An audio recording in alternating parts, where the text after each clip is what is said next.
Mantenimiento predictivo termodinámico en motores Jenbacher. Bueno, qué buen título, ¿verdad? ¿Y a qué se refiere esto? Pues se refiere a que nosotros, analizando los parámetros del motor, podemos ver si el motor está funcionando correctamente o no, y además podremos ver dónde está funcionando mal. Y todo ello simplemente con la instrumentación que tiene instalado el motor, pero eso sí, analizando los datos. Fijaos que la primera cosa que nos va a hacer falta va a ser crear una hoja de cálculo. Yo os enseño la mía, pero vosotros podéis crear la vuestra, y además podéis serviros de inspiración en esta hoja, con estos cálculos y con estos números, que yo os lo voy a enseñar todo, no tengo secretos. Fijaros que yo lo que he constituido aquí, lo que he visto es, yo tengo, es un motor, en este caso es un motor JMS 320, es decir, es un motor de la serie del tipo 3, con 20 cilindros, 10 cilindros por bancada, en V, y todos los datos que yo en esta hoja he puesto en amarillo son datos que yo tengo que introducir, y en cambio todos los datos que yo meto en verde son datos que yo obtengo como resultado de los cálculos. Los datos estos en blanco son datos que o bien se calculan o bien se introducen, pero que corresponden pues, con la naturaleza, o que corresponden con otras cosas, ¿no? Aquí vamos a empezar viendo, pues imaginemos que estamos midiendo un caudal de 200, en nuestro motor, 274 normal metros cúbicos hora de nuestro gas, y que la composición de este gas es 100% metano.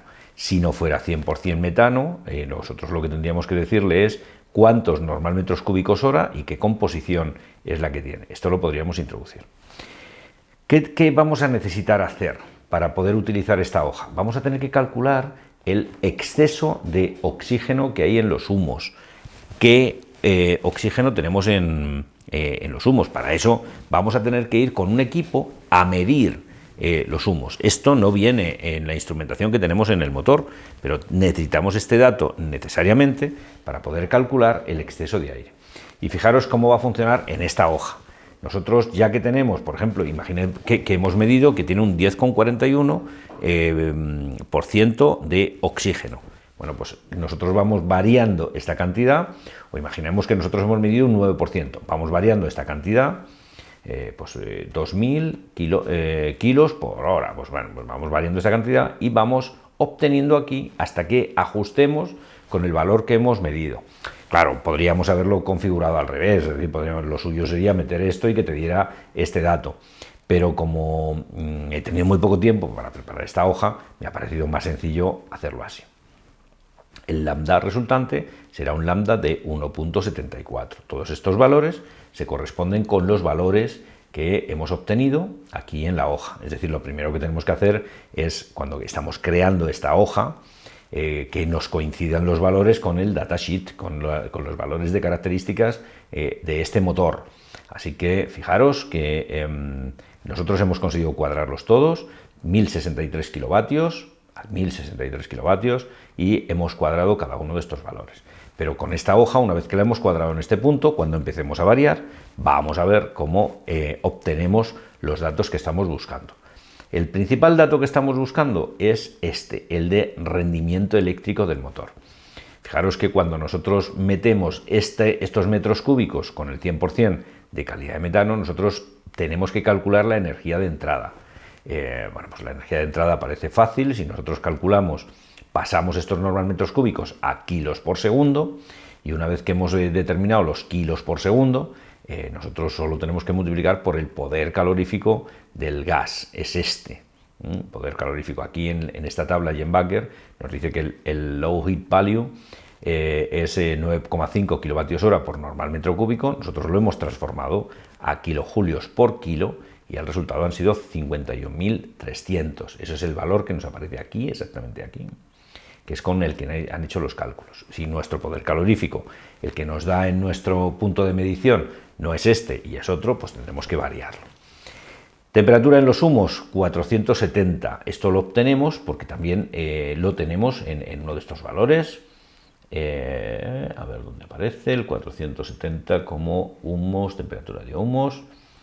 Aquí, bueno, vemos que exhaust temperature at full load es 427. Si nosotros ponemos en vez de 470, ponemos 427, para ajustarlo mucho mejor, pues nosotros obtendríamos aquí un valor diferente de cuánto es el calor que se nos va en los humos.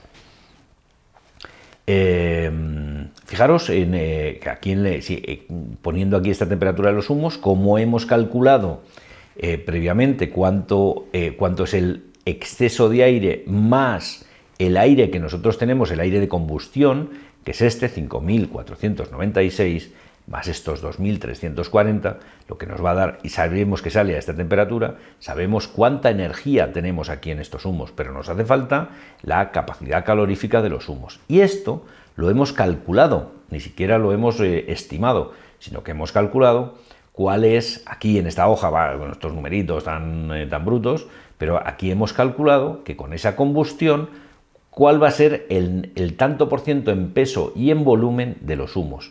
A partir de eso y a partir de los coeficientes de las capacidades caloríficas de cada uno de los gases, nosotros hemos obtenido que finalmente el CP de los humos, el coeficiente calorífico a presión constante de los humos, es 1.149, es decir, 1.15.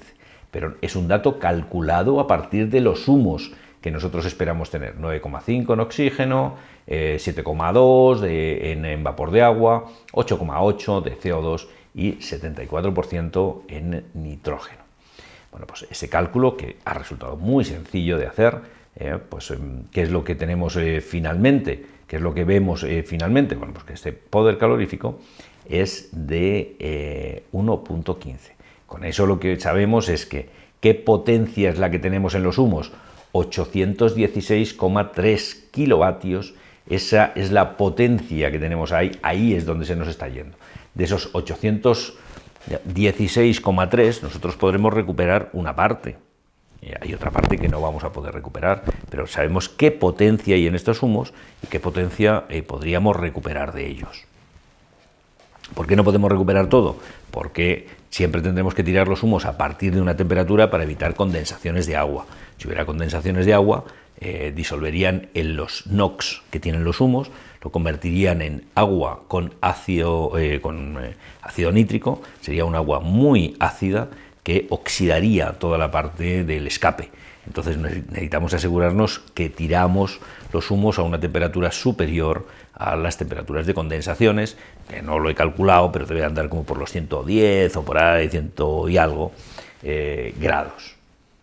En esta hoja que vemos también, vemos las temperaturas de agua de entrada y de salida. Vemos que hay un salto de 20 grados, lo hemos obtenido aquí, pero lo tendríamos que medir e introducirlo, y vemos también que el caudal era de 7,955, lo hemos obtenido de las características de la curva de presión caudal de la bomba, así que con eso nosotros podemos calcular cuánta potencia se nos va al circuito de alta temperatura. Fijaros que no es poco, 665.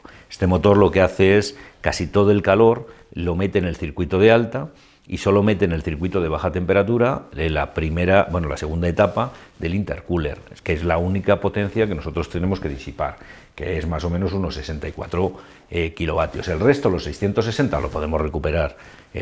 Eso será fácil, relativamente fácil recuperarlo, pero lo tendremos como agua caliente a 90 grados. Fijaros que construir una hojita como esta es una cosa bastante sencilla, que no nos ha hecho falta tampoco unos conocimientos. Fijaros que aquí todas las operaciones matemáticas que hay aquí en esta hoja, que os las enseño todas, pues si aprovechad y las copiáis, y aprovechad y las tuneáis, incluso las mejoráis, pues nosotros hemos calculado aquí todo lo necesario para poder hacer el cálculo termodinámico de todo lo que ocurre. Pero ¿qué pasaría si en un momento determinado el rendimiento baja? Vemos que el rendimiento baja. Podríamos saber el rendimiento baja y dónde va esa temperatura. Al circuito de baja, al circuito de alta, a los humos, está radiando más. ¿Dónde está? Porque dependiendo de dónde esté, puede estar causando un problema. Y podremos saber qué es lo que está fallando, depende de dónde esté, podemos saber qué es lo que está fallando. Podremos ver que, por ejemplo, en la cámara de combustión no se está realizando una buena combustión, o que no se está recuperando suficiente agua, suficiente temperatura en el circuito de alta temperatura, o que en ese circuito tenemos una temperatura demasiado alta y tenemos riesgo de gripar. Bueno, pues vemos cómo el análisis de los datos termodinámicos, presiones, temperaturas, caudales, las potencias eléctricas, de acuerdo con las características del motor, nos da muchísimas pistas de por dónde podemos ir, qué es lo que podemos hacer con nuestro motor y cómo diagnosticar nuestro motor.